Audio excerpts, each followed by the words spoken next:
Hi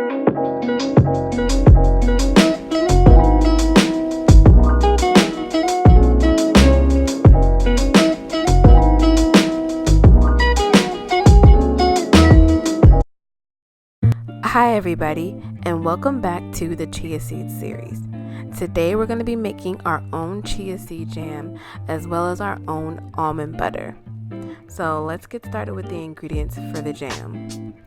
To start off, we're going to need fresh blackberries, fresh or frozen raspberries, of course some chia seeds, some maple syrup, and some ice cold water. As always, I will be giving the measurements, but the recipe will be linked down below. So we're going to need 1 cup of fresh blackberries,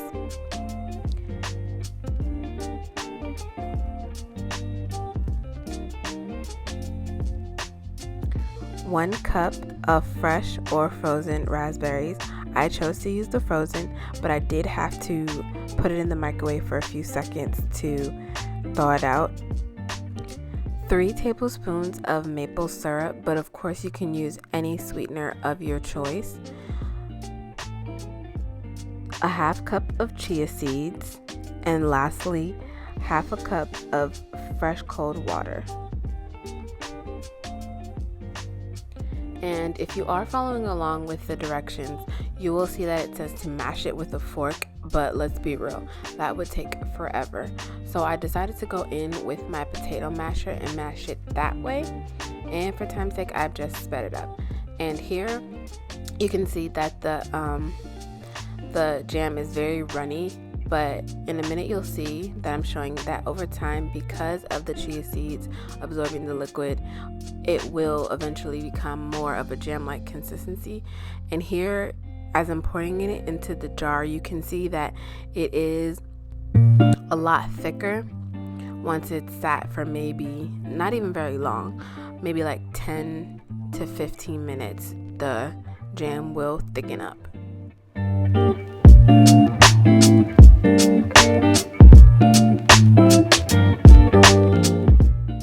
So for the second half of this video, as promised, we're going to be making our own almond butter, and the ingredients are very simple, just raw almonds and some salts.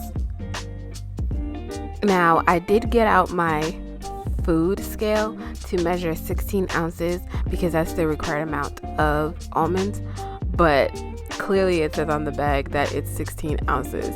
But if you're using a bag bigger than mine that isn't already pre-measured to 16 ounces, you will need a food scale to measure that out.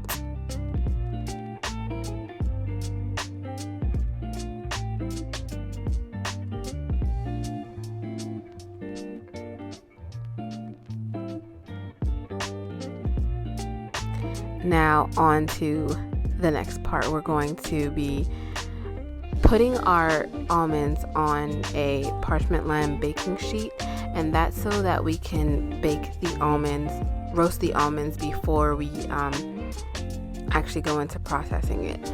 And I'm spreading it out just so that none of the almonds overlap each other, that way they all get baked evenly.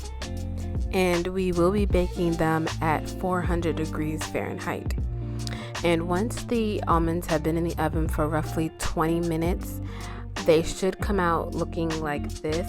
And I'm just mixing them. And for one thing I noticed is that the almonds do start crackling, so that is kind of a sign that they are done. And they will have like a deeper brown color, like how I'm showing you right there.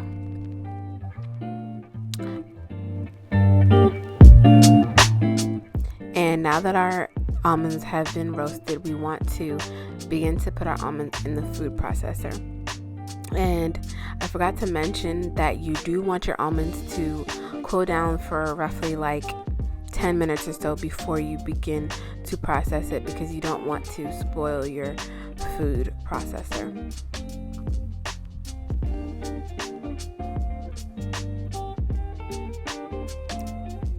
And now that our almonds are in the food processor, we're gonna put the lid on and begin processing. And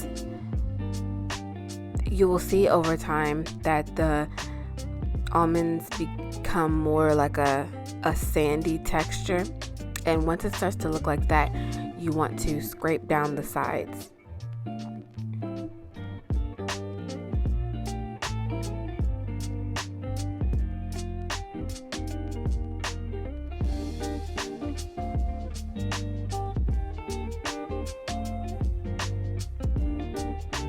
And then from this point, we won't need to scrape the sides down much more, because it will start to cream up after that. And from there, you pretty much have your almond butter. It's just that simple.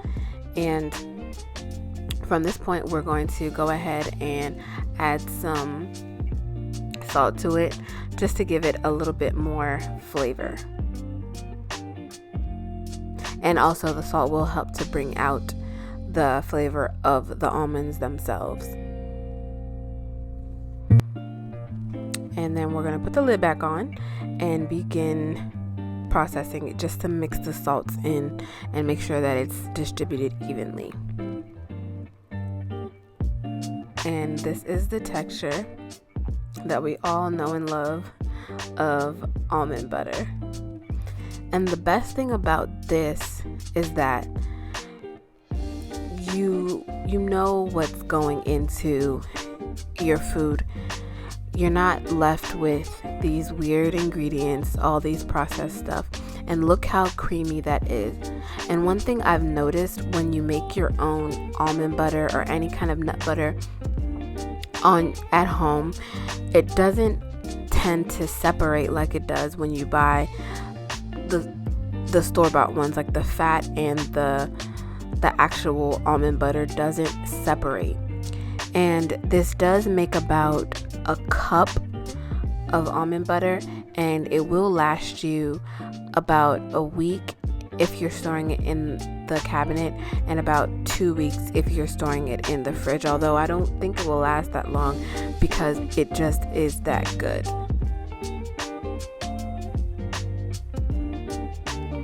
And I want to thank you guys again for watching. Like, comment, and subscribe, and also stay tuned for the remaining videos in this chia seed series. Bye!